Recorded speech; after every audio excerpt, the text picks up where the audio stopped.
নমস্কার।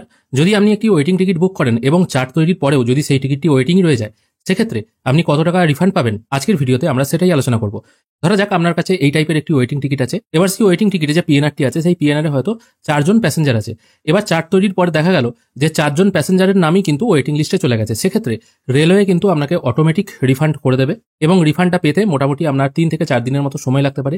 যে অ্যাকাউন্ট থেকে আপনি পেমেন্ট করেছিলেন সেই অ্যাকাউন্টেই আপনার পেমেন্টটা ঢুকবে, মানে রিফান্ডটা ঢুকবে আর কি, ব্যাক টু সোর্স অ্যাকাউন্টে। এক্ষেত্রে নন এসি কোচ যদি হয়ে থাকে 60 টাকা প্রতি প্যাসেঞ্জার হিসাবে আপনাকে চার্জ কাটা হবে, আর যদি এসি কোচ হয়ে থাকে সেক্ষেত্রে 60 টাকা প্লাস জিএসটি প্রতি প্যাসেঞ্জার হিসাবে আপনার কিন্তু চার্জ কাটবে। কিন্তু যদি দেখা যায় আপনি হয়তো টিকিটটি কেটেছিলেন ওয়েটিং, এবার চার্ট তৈরির পর দেখা গেছে টিকিটে টোটাল হয়তো ধরা যাক 4 জন কি 5 জন প্যাসেঞ্জার আছে, সেক্ষেত্রে দুজনের টিকিট হয়তো কনফার্ম হয়েছে, বাদবাকি দুজন বা বাদবাকি যে প্যাসেঞ্জার আছে তাদের টিকিট হয়তো ওয়েটিং লিস্টেই রয়ে গেছে। যে দুজন কনফার্ম হয়েছে তাদের যে কনফার্ম হতেই হবে সেরকম কোনো মানে নেই। দুজন হয়তো আরএসি অথবা কনফার্ম হয়েছে, বাদবাকি টিকিটে যে প্যাসেঞ্জার আছে তাদের কিন্তু ওয়েটিং রয়ে গেছে।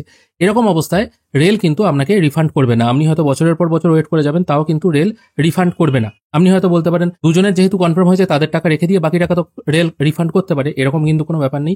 এরকম যদি অবস্থা হয় সেক্ষেত্রে আপনাকে টিডিআর ফাইল করে রিফান্ড চাইতে হবে। টিডিআর ফাইল কি করে করতে হয় এই রিলেটেড ভিডিও অলরেডি আমার ইউটিউব চ্যানেলে আছে, সম্ভব হলে সেটি একবার দেখে নেবেন। অর্থাৎ এটাই বোঝা গেল, চার্ট তৈরির পর যদি আপনার ফুল পিএনআর ওয়েটিং লিস্টই রয়ে যায় সেক্ষেত্রে আপনি 3 থেকে 4 ওয়ার্কিং ডেজের মধ্যে আপনার ব্যাক টু সোর্স অ্যাকাউন্টে যে টাকাটা কাটবে সেই টাকাটা কেটে বাকি টাকা আপনার অ্যাকাউন্টে রিফান্ড চলে আসবে। দ্বিতীয়ত এখানে আপনাদের মনে আরেকটা প্রশ্ন আসতে পারে, চার্ট তৈরির আগে অবধি দেখা গেল টিকিটটা ওয়েটিং অবস্থাতেই আছে, সেক্ষেত্রে যদি আমরা নিজেরা ক্যান্সেল করি সেক্ষেত্রে কি রিফান্ডটা বেশি আসবে? না, সেক্ষেত্রেও ওয়েটিং টিকিট ক্যান্সেল করলেও যে রিফান্ড অ্যামাউন্ট আসে আপনার এটা ওই সেমই আসে, চার্ট তৈরির আগেও যেটা চার্ট তৈরির পরেও সেটা। এটার মধ্যে কিন্তু কোনো পার্থক্য নেই। তবে হ্যাঁ, এজেন্ট আইডি থেকে আপনি যদি টিকিটটা চার্ট তৈরির আগে ক্যান্সেল করেন সেক্ষেত্রে রিফান্ডটা কিন্তু সঙ্গে সঙ্গে ওটিপির মাধ্যমে প্রসেস হয়ে ওয়ালেটে চলে আসবে, এটা আপনি ইনস্ট্যান্ট পেয়ে যাবেন।